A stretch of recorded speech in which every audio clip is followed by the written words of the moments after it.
দক্ষিণ এশিয়ার দুই পরাশক্তি ভারত ও পাকিস্তান, একদিকে বিশাল জনগোষ্ঠী আর অর্থনৈতিক প্রভাবের ভারত, অন্যদিকে কৌশলগত দৃঢ়তা আর যুদ্ধের ইতিহাসে পৌড় খাওয়া পাকিস্তান।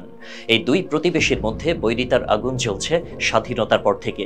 কাশ্মীরের জটিল ইস্যু, সীমান্তে রক্তক্ষয়ী সংঘাত, আর সম্প্রতি জম্মু কাশ্মীরে এক হামলার পর আবারও উত্তপ্ত হয়ে উঠেছে পরিস্থিতি। ভারত পাকিস্তানকে দায়ী করছে আর পাকিস্তান অভিযোগ অস্বীকার করছে। এর মধ্যে ভিসা বাতিল, সিন্ধু পানি চুক্তি স্থগিত, এমনকি যুদ্ধের হুমকি। দুই দেশের পাল্টাপাল্টি পদক্ষেপে পরিস্থিতি এখন ফুটন্ত তেলের হাঁড়ির মতো। তবে প্রশ্ন হলো, যদি সত্যি যুদ্ধের দামামা বেজে ওঠে, তাহলে কে হাসবে শেষ হাসি? চলুন ঢু মেরে দেখি দুই দেশের সামরিক শক্তির খতিয়ান আর বিশ্লেষণ করি এই মহারণের সম্ভাব্য পরিণতি। প্রথমে দেখা যাক যুদ্ধের ময়দানে কে কতটা শক্তিশালী। গ্লোবাল ফায়ার পাওয়ারের 2025 সালের রিপোর্ট অনুযায়ী সামরিক শক্তিতে ভারত বিশ্বে চতুর্থ আর পাকিস্তান 12তম। সংখ্যার খেলায় ভারত স্পষ্টতই এগিয়ে। ভারতের সক্রিয় সৈন্য 14,55,000, রিজার্ভ সৈন্যের বিশাল ভাণ্ডার আর 140 কোটির জনসংখ্যার দেশ হিসেবে মানব সম্পদে তারা অপ্রতিরোধ্য। পাকিস্তানের সক্রিয় সৈন্য 9,35,800, রিজার্ভ 2,82,000। সংখ্যায় পিছিয়ে থাকলেও পাকিস্তানের সেনাবাহিনী তাদের কৌশলগত দক্ষতা আর দৃঢ়তার জন্য বিখ্যাত। ট্যাঙ্ক ভারতের 4,201টি বনাম পাকিস্তানের 2,627টি। বিমান ভারতের 2,229টি এয়ারক্রাফট, যার মধ্যে 513টি যুদ্ধ বিমান, পাকিস্তানের 1399টি এয়ারক্রাফট আর যুদ্ধ বিমান 328টি।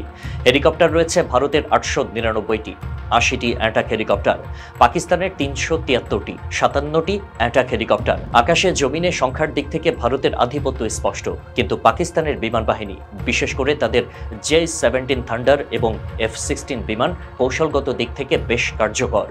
যুদ্ধের ময়দানে সবচেয়ে ভয়ঙ্কর হাতিয়ার পারমাণবিক অস্ত্র।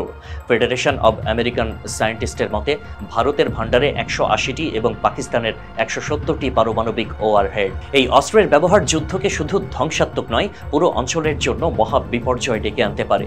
কাগজে কলমে ভারতের সামরিক শক্তি, অর্থনৈতিক সক্ষমতা আর জনসংখ্যার বিশালতা তাদেরকে এগিয়ে রাখছে। ভারতের প্রতিরক্ষা বাজেট প্রায় $81 বিলিয়ন, যেখানে পাকিস্তানের 10 বিলিয়নের কাছাকাছি। তবে যুদ্ধ শুধু সংখ্যার খেলা নয়। পাকিস্তানের ভৌগোলিক অবস্থান, তাদের সেনাবাহিনীর গেরিলা যুদ্ধের দক্ষতা আর চীনের মতো মিত্রের সমর্থন তাদের হাল ছাড়তে দেবে না। অন্যদিকে ভারতেরও বিশাল ভূখণ্ড, আধুনিক অস্ত্র যেমন Rafale jet, S-400 missile system এবং রাশিয়া, যুক্তরাষ্ট্রের মতো শক্তিশালী মিত্র তাদের ময়দানে টিকিয়ে রাখবে। কিন্তু যুদ্ধ দীর্ঘায়িত হলে ভারতের অর্থনীতি ও পাকিস্তানের সীমিত সম্পদ দুটোই চাপে পড়বে। এখানে একটা কথা মনে রাখা জরুরি, আধুনিক যুদ্ধে কেউ জেতে না।